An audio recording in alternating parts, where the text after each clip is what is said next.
Hi hello friends, welcome back to my YouTube channel Shanmukhi shines. ఈరోజైతే మేము మహారాష్ట్రలో ఉన్న ఔరంగాబాద్లో ఉన్న ఎల్లోరా కేవ్స్కి అయితే వచ్చేసాము. సో మేము ఎంట్రీ టికెట్ అయితే తీసుకొని లోపలికి అయితే వచ్చేసాము. చూస్తున్నాం కదా, ఇదే కేవ్స్కి ఎంట్రీ. సో ఇది మెయిన్ ఎంట్రన్స్ అనమాట. అదంతా టోటల్గా ఒక మౌంటైన్ అనమాట. దాన్ని అలా వీళ్ళు కార్వింగ్ అయితే అలా చేశారు. సో మనము ఇక్కడ లోపలికైతే వచ్చేసాము, ఎల్లోరా కేవ్స్ లోపలికైతే. సో ఇక్కడ మనం చూడొచ్చు, ఇది ఒక రాక్ మీద కార్వ్ చేసింది అయితే కాదు, ఒక ఎంటైర్ మౌంటైన్ని తీసుకొని వాళ్ళ మౌంటైన్ని ఇలా టెంపుల్ లాగా కార్వింగ్ చేశారు. సో ఇక్కడ మనము వర్షిప్ అంటే శివాని, లార్డ్ శివ ఇంకా బుద్ధాని కూడా వర్షిప్ చేయొచ్చు. సో ప్రత్యేకంగా పూజలు అయితే జరగవు, బట్ ఇది ఒక హెరిటేజ్ సైట్ అనమాట.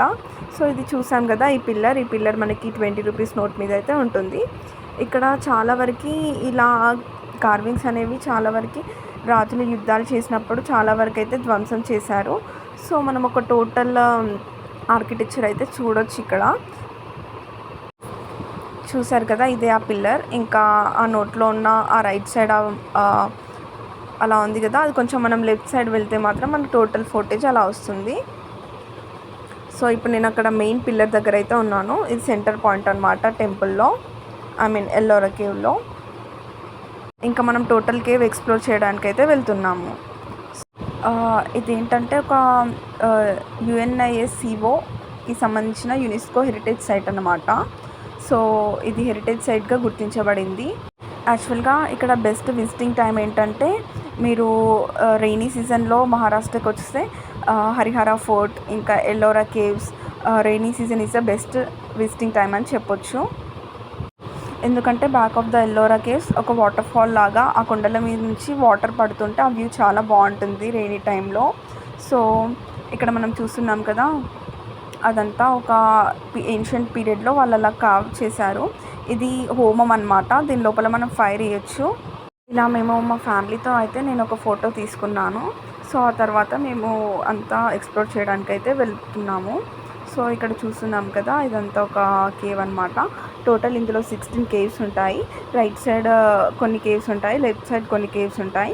సో ఇదంతా తిరగడానికి మనకు అట్లీస్ట్ ఒక 1 డే అయితే పడుతుంది.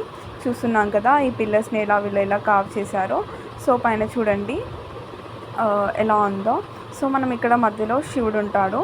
సో మనము ఇక్కడ శివుని వర్షిప్ చేయడానికి అయితే మన స్లిప్పర్స్ బయటనే విడిచి వెళ్ళాలి. సో ఇది ఈ టెంపుల్కి లెఫ్ట్ సైడ్ ఏమో మళ్ళీ ఇంకొక టెంపుల్ ఉంటుంది, అది మీరు చూడొచ్చు. యాక్చువల్లీ ఈ టెంపుల్ అయితే టోటల్గా బుద్ధిస్ట్ ఇంకా జైన్స్ మాంగ్స్ అయితే వీళ్ళే కార్వ్ చేశారు. సో ఇది లార్డ్ శివాకి అయితే డెడికేట్ చేయబడింది.